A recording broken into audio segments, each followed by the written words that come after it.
안녕하십니까, 박사호입니다. 최악의 올림픽, 스포츠맨십이 사라지고 주최국 중공의 반칙이 난무하고 있는 베이징 동계올림픽에 대해 전 세계가 분노하고 있습니다. 오늘은 이와 관련해 타이완의 대표적 시사 프로그램 관젠 스커의 보도를 소개해 드리겠습니다. 이 프로그램은 조선일보 일본어판의 제목을 눈에 띄게 소개했습니다. 일본이 100년의 적이라면 중국은 1000년의 적이라면서 베이징 동계올림픽으로 인해 한국의 반중 감정이 폭발하고 있다고 전했습니다. 한국처럼 일본 선수도 베이징에서 중공의 횡포를 경험하자 한국 네티즌들이 일본을 동정하고 있다고도 전했습니다. 특히 일본의 스키 점프 선수 다카나시 사라가 복장 규정으로 어이없게 실격하자 한국 네티즌들도 이에 격앙돼 중공을 규탄하고 있다고 소개했습니다. 그리고 베이징 동계올림픽에서 벌어지는 여러 황당한 일들은 한국의 대선에도 영향을 미치고 있다고 보도했습니다. 한국 대선이 친미와 친중의 구도로 변했다고 전하고 있습니다. 관젠 스커는 베이징에서 한국, 일본 모두 주최국 중공에 어이없는 횡포를 당하자 한일 국민 간 화해의 분위기도 감지되고 있다고 분석했습니다. 한국과 일본의 공통의 적이 중공이라는 정서가 확산되고 있다고 전했습니다. 한국의 스케이트 선수가 대놓고 하는 중공의 반칙 행위를 당하자 한국 내 반중 정서가 폭발했다고 소개했습니다. 이 프로그램은 그냥 중국이 메달 모두 가져가라고 하자는 서울신문의 기사도 소개했습니다.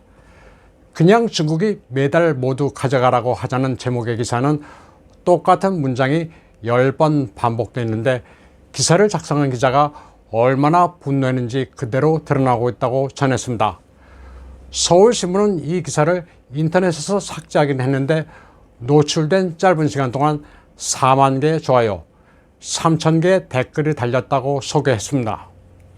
격투기나 다름없는 반칙에도 중국은 무죄, 실격으로 한국의 분노 폭발, 최악의 베이징 올림픽의 취소 결정이란 제목의 스포츠 서울 기사도 자세히 소개했습니다. 중공의 횡포에 분노한 한국인들 사이에서 가장 뜨거운 검색어 해시태그가 Justice for Korea라고도 소개했습니다. 관젠 스커는 한국의 언론들이 베이징에서 벌어지는 많은 편파 판정에 대해 잘 알고 있다고 소개했습니다. 스키 점프의 일본 선수 다카나시 사라 외에도 노르웨이, 독일, 오스트리아 선수 5명이 모두 황당한 복장 규정으로 실격 처리됐다고 전했습니다.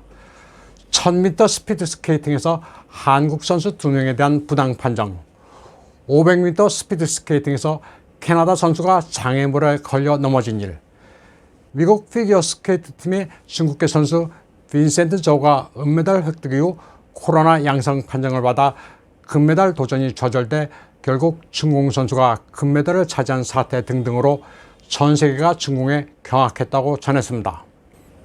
이 프로그램은 또 베이징 동계올림픽 개막식에서 중공 56개 소수민족으로 조선족이 한복을 입고 등장한 장면을 둘러싼 한국인의 분노도 소개했습니다.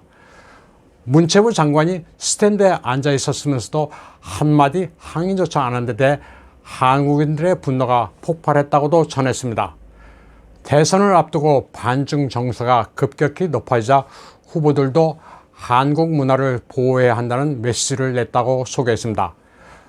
관젠 스커는 이재명의 문화 공정 반대, 한복은 대한민국 문화입니다. 중국 당국에 말합니다. 한푸가 아니라 한복입니다란 안철수의 메시지를 소개했습니다.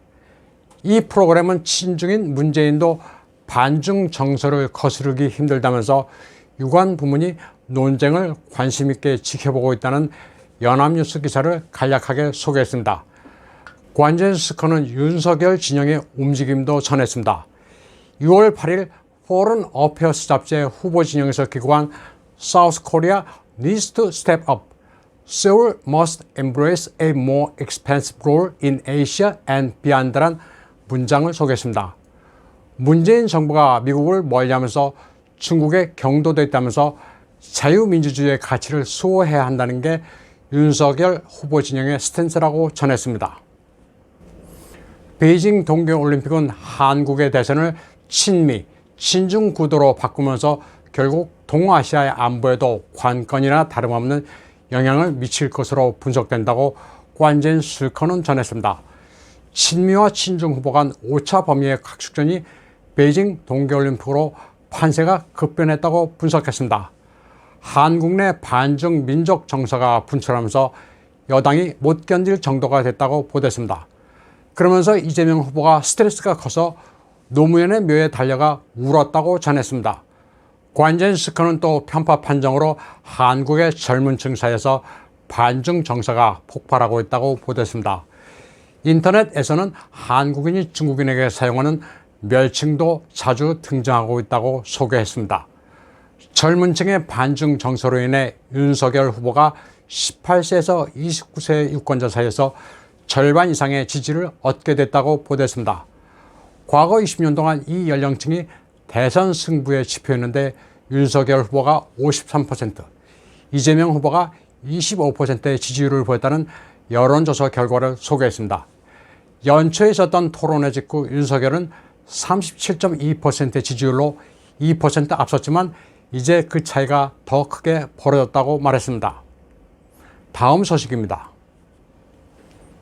푸틴에 이어 우크라이나 젤렌스키를 만난 프랑스의 마크롱은 베를린에서 올라프 쇼츠 독일 총리, 안제이 두다 폴란드 대통령과 만나 전쟁을 예방하기 위해 외교적 노력을 벌이기로 합의했습니다.